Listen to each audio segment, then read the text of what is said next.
Frères et sœurs, bonjour. Je vous souhaite la bienvenue dans ces rassemblements de louanges à notre Dieu. La paix et la grâce vous sont données de la part de notre Dieu, qui est notre Père, de Jésus-Christ, qui est notre Seigneur et Sauveur, et du Saint-Esprit, qui habite et qui demeure parmi nous, parce que nous sommes le temple du Saint-Esprit. Je voudrais souhaiter aussi la bienvenue à tous les enfants. C'est super de voir tant d'enfants aujourd'hui avec nous. Nous allons célébrer notre Dieu ensemble. Et pour démarrer ce moment, j'aimerais bien lire deux textes. Un texte qui se trouve au livre du prophète Ésaïe et un autre qui se trouve à la lettre de Paul aux Corinthiens. Ésaïe 9, chapitre 1. Le peuple qui vivait dans les ténèbres verra briller une grande lumière. La lumière resplendira sur ceux qui habitent le pays dominé par d'épaisses ténèbres. Je ne sais pas si vous avez reconnu ce texte. C'est le texte qu'annonce la venue du Messie, la lumière du monde. 2 Corinthiens. En effet, le même Dieu qui un jour a dit que la lumière brille du sein des ténèbres, a lui-même brillé dans notre cœur pour y faire resplendir la connaissance de la gloire de Dieu qui rayonne du visage de Jésus-Christ.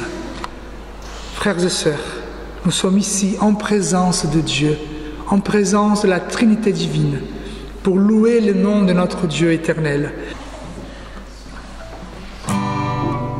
Chantez fort.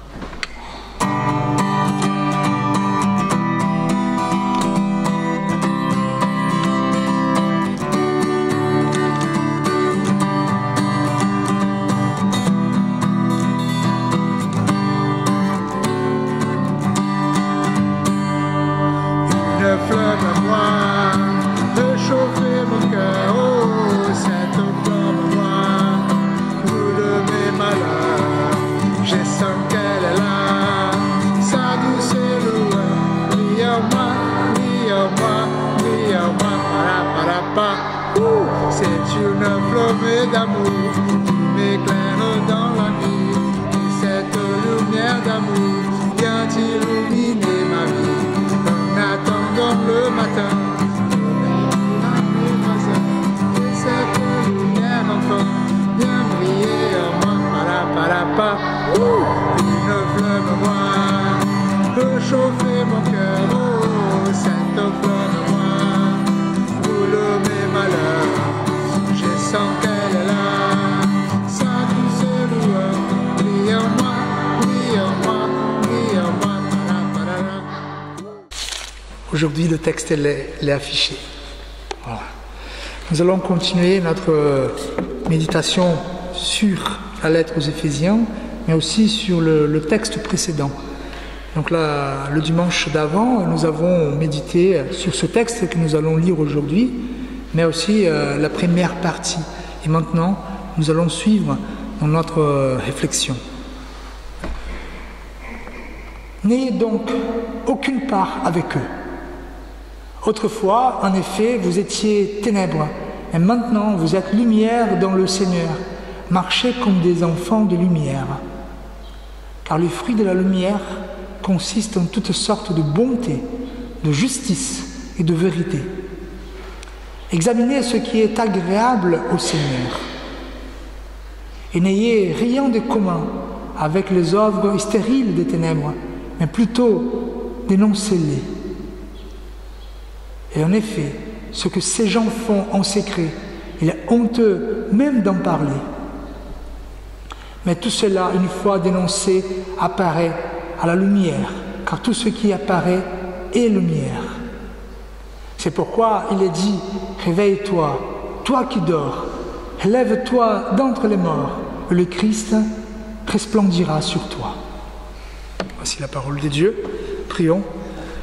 Seigneur, par ta grâce, nous pouvons ouvrir ta parole.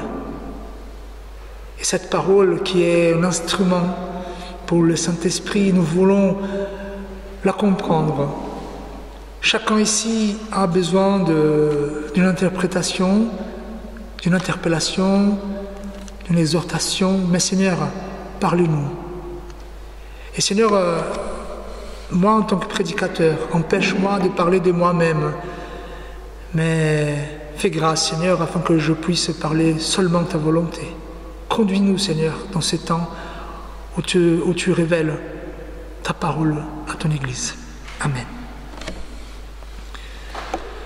Voilà, donc c'est la suite de la prédication précédente où le thème était « Marcher dans la lumière ». Évidemment, je vais revenir sur quelques points vus la semaine précédente pour qu'on puisse comprendre la suite et la prédication d'aujourd'hui. En fait, comme je vous ai dit, l'apôtre Paul, il écrit cette lettre aux Éphésiens pour parler de l'Église, ce qui est l'Église. Et à la moitié de cette lettre, il parlera d'une façon très pratique de vivre en tant qu'Église, en tant que peuple de Dieu.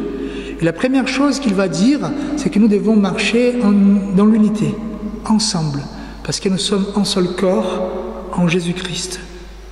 Mais aussi que nous devons marcher dans la sainteté, ça veut dire séparer, ça veut dire purifier, ainsi comme notre Dieu, il est saint. Pourquoi? Parce que notre vie révèle notre nouveau statut en tant qu'enfant de Dieu. Et une façon de vivre dans la sainteté, séparer, c'est vivre dans l'amour. C'est ça que nous dira l'apôtre Paul. Voilà, marcher dans l'unité, dans la sainteté et dans l'amour. Et maintenant, il nous dira, il faut marcher dans la lumière. C'est beaucoup de choses. Mais comme j'ai évoqué dans la prédication précédente, je pense que la plupart des chrétiens, ils sont d'accord qu'il faut marcher dans l'unité. Même pour tous les peuples, il faut marcher dans l'unité. Il faut marcher dans la sainteté. Et je pense que nous sommes d'accord que les chrétiens, ils doivent être différents. On va dire plus sur marcher dans l'amour. Je pense que personne n'est contre d'aimer le monde. Mais là, Paul évoque une autre chose qui apparemment c'est joli, mais qui n'est pas forcément le plus agréable pour nous en tant qu'Église. Pourquoi? Parce qu'il dit il faut marcher dans la lumière.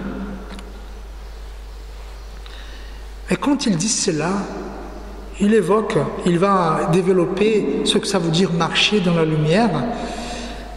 Pourquoi? Parce que marcher dans la lumière, ça veut dire une séparation des ténèbres, ça veut dire une division, ça veut dire se séparer, ça veut dire même exclu. Pourquoi? Parce que la lumière ne peut pas cohabiter avec les ténèbres. Encore mieux, les ténèbres n'existent même pas en présence de la lumière. Et donc, si nous devons être lumière, il faut que les ténèbres ne soient pas parmi nous. Et le problème, c'est que on a peur. Parfois, on a peur. Parfois, nous avons des amis. Parfois, nous avons une vie. Parfois, nous avons de la famille qui vivent les œuvres infructueuses des ténèbres. Et quoi faire à ces moments-là? Marcher dans la lumière, c'est marcher dans cette morale et éthique de Jésus-Christ. Et donc, le défi de l'apôtre Paul pour l'Église et pour nous aujourd'hui, c'est marcher dans la lumière, coûte ou que coûte. Pourquoi? Parce que c'est ce que Jésus il a fait. Et donc, j'ai évoqué la semaine précédente qu'aujourd'hui c'est très difficile pour les chrétiens de savoir ce qui est bien et ce qui est mal. Avant, l'Église, elle avait ce pouvoir de dire aux gens qui venaient à l'Église ce qui est bien, ce qu'il faut faire, ce qu'il ne faut pas faire. Mais nous avons rompu avec l'Église. Même les familles avant, ils avaient ce pouvoir de transmettre ce qui est bien, ce qui est mal, ce qui est mauvais. Mais aujourd'hui, il y a une rupture et nous sommes en genre d'individus isolés du monde. Le problème, c'est que nous avons cru dans notre intelligence et dans notre lumière propre à nous, c'est l'époque des Lumières, que nous pouvions marcher dans la lumière de la raison. Mais quand on regarde le monde aujourd'hui, c'est pas top. Nous avons pensé que si nous quittions l'âge des ténèbres, où l'Église régnait, où il y avait des guerres, des religions, en venant vers la lumière de la raison, nous allons sortir de toute cette barbarie. Et finalement, on se trouve aujourd'hui avec des guerres, des enfants qui meurent de faim. C'est catastrophique. Et donc, aujourd'hui, qui est celui qui a le droit de nous dire ce qui est bien et ce qui est mauvais? Il faut que quelqu'un le dise. Et donc, moi, ce que je crains aujourd'hui, c'est que nous écoutons le gouvernement. C'est le gouvernement qui dit ce qui est bien, ce qui n'est pas bien. Comme j'ai évoqué la semaine dernière, donc si on voit une photo d'un jeune qui est en train d'être ivre dans une fête, on rigole, on dit bon, c'est normal, c'est la jeunesse. Mais si on a un coq qui chante le matin, bon, ici au Mas d'Asile au moins, je ne sais pas à Toulouse, donc là, le gouvernement a le droit d'intervenir, de demander que tu enlèves le coq de la maison parce que ça dérange. Et donc, ce que Paul il est en train de nous dire, il faut que vous marchiez dans la lumière. Mais le problème pour nous en tant que chrétiens, c'est quoi la lumière? Comment distinguer ce qui est bon et ce qui est mauvais? Et pour cela, nous avons besoin de la parole de Dieu qui nous instruit. Alors pour l'apôtre Paul, il va dire que le premier pas à donner pour marcher dans la lumière, c'est dissocier des œuvres des ténèbres. Et là, c'est difficile. Pourquoi? Parce que nous avons notre vie, nous sommes habitués à notre façon de vivre. Et parfois, nous faisons des œuvres de ténèbres. Le mensonge, la fausseté, la méchanceté. Et Paul il est en train de dire qu'il faut se dissocier. Et dissocier aussi des gens qui sont dans les œuvres des ténèbres. Et cela, parfois, est difficile de rompre. Et pourquoi, selon l'apôtre Paul? Parce qu'en fait, nous sommes changés, nous sommes des personnes changées. Nous avons cru en Jésus-Christ qui nous a transportés du royaume des ténèbres vers le royaume des lumières de Jésus. Donc nous ne pensions pas, nous ne pensons pas comme avant. C'est pour ça qu'il va dire, donc marcher dans les fruits de la lumière, c'est la bonté, la justice et la vérité. Et pourquoi il dit cela? Parce que la bonté, la justice, la vérité, une fois qu'elle est vécue, ça expose les ténèbres. Pourquoi? Parce que quand on est juste, on expose l'injustice. Quand on est bon, on expose le mal. Et quand on est vrai, on parle de la vérité, on est de la vérité, nous exposons la fausseté.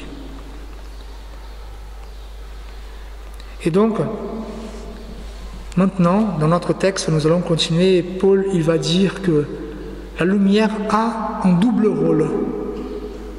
D'abord, faire le bien, il nous invite à faire le bien, bonté, justice et vérité, mais aussi marcher dans la lumière. Il y a un autre rôle, ce qui dérange davantage, le rôle d'exposer le mal. Alors, les Éphésiens, les chrétiens d'Éphèse ne sont pas nés dans les familles chrétiennes. Donc, tous leurs réseaux sociaux étaient constitués des gens qui avaient des mœurs païens. Voilà. Ces chrétiens, souvent, ils partageaient souvent avec ces gens-là leur manière de vivre qui était contre la volonté de Dieu. Alors, comment vivre au milieu de ces peuples en étant lumière? Et c'est ça que Paul va dire. Alors, il faut ne pas seulement avoir une vie exemplaire, mais il faut exposer les œuvres des ténèbres. C'est ça qu'il dit au verset 11. Et ne prenez point ne prenons point part aux œuvres infructueuses des ténèbres, mais plutôt condamnez-les. Alors, Paul, il va dire, pour ne pas faire comme les autres. Quand il dit prendre part, ça veut dire être de partenaire, avoir une vision commune, avoir une connexion avec des gens qui font des œuvres infructueuses des ténèbres. Mais au contraire, pas seulement on n'est pas prendre part, mais condamner, plutôt condamner, exposer-les. En fait, pour l'apôtre Paul, exposer, c'est mettre en lumière. Ces mots-là étaient employés pour des sportifs qui étaient dans des Jeux Olympiques de l'époque, qui étaient inconnus, mais qu'à la fin, ils ont fait tellement bon travail qu'ils sont connus dans le monde entier. Et pour Paul, les œuvres des ténèbres doivent être exposées, connues. Et là, c'est difficile pour nous en tant que chrétiens. D'abord d'exposer notre méchanceté, nos péchés, mais aussi exposer les péchés des autres. Quand même, comment faire cela? Est-ce que j'ai le droit? C'est ça que dit l'apôtre Paul. Désolé, j'aimerais bien ne pas dire cela. Alors, l'objectif pour l'apôtre Paul de cette exposition des œuvres infructueuses, c'est de corriger les croyants, de montrer que leur participation à ces œuvres est incompatible avec leur statut de lumière dans le Seigneur. Une vie exemplaire, plus une réprimande pleine d'amour pour aider les chrétiens à marcher dans la lumière. Peut-être que vous me dites là, Fabio, tu dis des choses que ce n'est pas possible. Comment? Est-ce que, Fabio, tu veux qu'on revienne au Moyen-Âge et qu'on est réprimandé par l'Église? C'est pas ça. Je voulais juste vous dire que les gouvernements, l'opinion des autres, toujours a l'intention de nous réprimander. Et donc, dans l'Église d'avant, Jean Calvin, il parlait de la discipline. Et voyons ce que c'est la discipline pour Calvin. Le but de la discipline n'est pas alors d'éliminer les membres imparfaits de la communauté des croyants au nom d'un idéal de sainteté, mais encourager les pécheurs à la repentance, de restaurer la communion entre tous et restituer sa santé au corps du Christ, tout en sachant que ce but ultime ne sera jamais entièrement atteint ici-bas. Et évidemment, il y a eu des excès, des abus, on est d'accord. Il y a toujours. Mais ce que l'apôtre Paul a dit, ce que Calvin a compris de l'apôtre Paul, c'est que nous, en tant que chrétiens, nous avons cette autorité de dire ce qui ne va pas chez nous et chez nos frères et sœurs. Ce que nous dit l'apôtre Paul, c'est que la lumière, cette exposition, quand la lumière vient, elle éclaire et ce qui était en secret apparaît. Pour l'apôtre Paul, le péché, les œuvres de ténèbres doivent être reconnus et condamnés. Alors, pensons à une maladie que nous pouvons avoir. Qu'est-ce que vous préférez? La cacher ou l'exposer? Évidemment, peut-être au départ, on n'est pas trop d'accord de dire, de savoir même. On a un maux de tête, on a un mal au ventre, je ne sais pas. Mais le plus tôt on l'expose, le médecin l'expose, plus rapidement nous avons la guérison.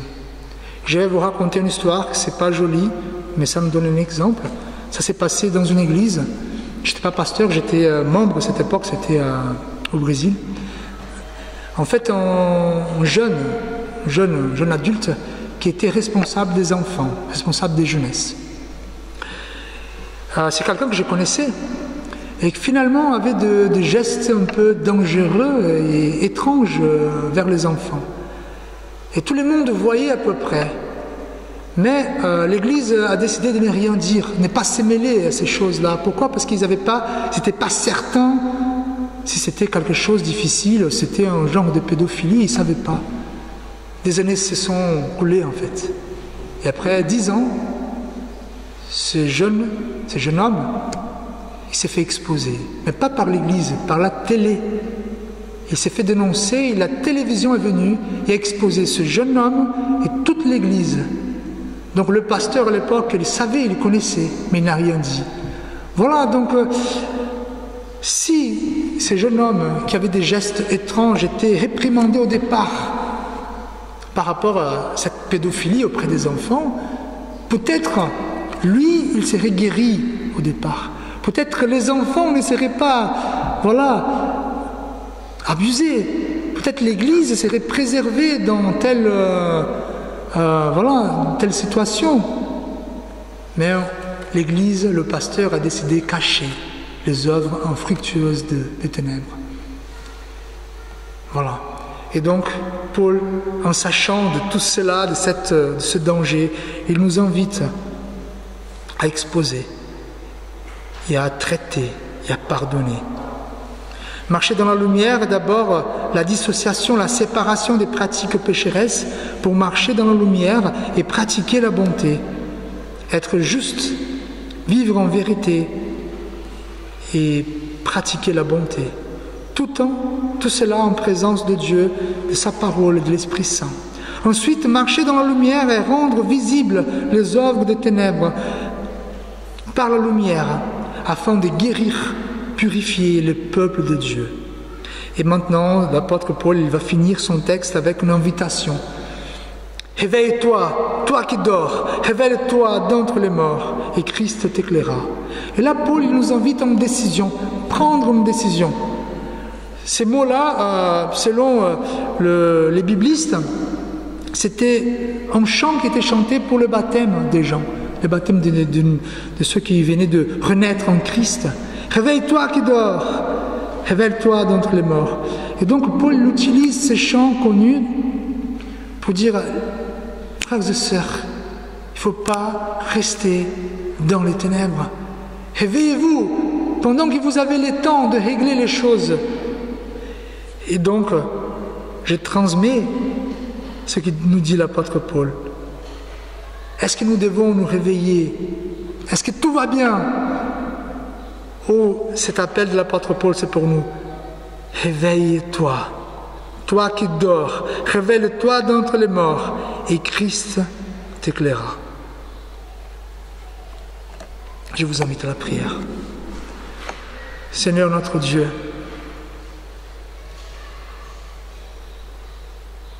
bénis-nous en tant qu'Église, Seigneur. Notre seule réputation, c'est ton Fils Jésus-Christ. Notre seule raison d'exister sur cette terre, c'est de vivre la vie de Jésus-Christ. Bénis-nous, Seigneur, et que nous puissions marcher dans la lumière de notre Seigneur Jésus-Christ, ton Fils. Aide-nous, Seigneur, à vivre les choses difficiles. Oui, les chrétiens sont bénis parce que nous pouvons être ensemble en tant que famille, nous pouvons manger, nous pouvons célébrer, nous pouvons vivre des choses formidables. Mais ainsi comme toute la famille, il y a un moment où nous devons nous asseoir et régler nos problèmes. Aide-nous, Seigneur, à avoir le courage et l'audace de mettre lumière dans nos ténèbres. Nous te prions au nom de Jésus. Amen. Alors, est-ce qu'il y a quelqu'un qui pouvait appeler les enfants? Alors, pour moi, ça a été très difficile de prêcher la prédication de la semaine précédente, la prédication d'aujourd'hui. Et je ne peux pas vous dire désolé de prêcher la parole de Dieu, mais s'il y a quelqu'un qui veut me parler, qui n'est pas d'accord, n'hésitez pas. J'ai dit que c'est la prédication la plus intégriste que j'ai pu faire jusqu'aujourd'hui dans ma vie. Mais voilà, moi je ne peux pas. Le fait de prêcher ce qu'on appelle prédication suivie, texte par texte, on ne peut pas s'échapper des textes qui sont difficiles. Ça va être encore difficile, pourquoi? Parce qu'ici on va parler « Femmes, soient soumises à vos maris ». Nous allons arriver, c'est dans la lettre aux Éphésiens. Mais parler de discipline, parler de l'Église qui peut nous transmettre la vérité, c'est très difficile, surtout dans le monde d'aujourd'hui. Donc si vous n'êtes pas d'accord, n'hésitez pas à venir auprès de moi, de me dire, voilà Fabio, je ne suis pas d'accord avec toi, il faut que tu revoies telle chose, je suis ouvert, d'accord? Mais j'essaie de me mettre en présence de Dieu pour transmettre ce message. Voilà. Je vous invite à vous lever pour la bénédiction de notre Dieu et l'exhortation. Frères et sœurs, vous êtes la lumière du monde. C'est ainsi que votre lumière doit briller devant tous les hommes, toutes les femmes, pour qu'ils voient le bien que vous faites et qu'ils en attribuent la gloire à votre Père céleste. Que l'amour de Dieu, la grâce de Jésus-Christ et la consolation du Saint-Esprit soient avec nous tous, aujourd'hui et à jamais. Amen.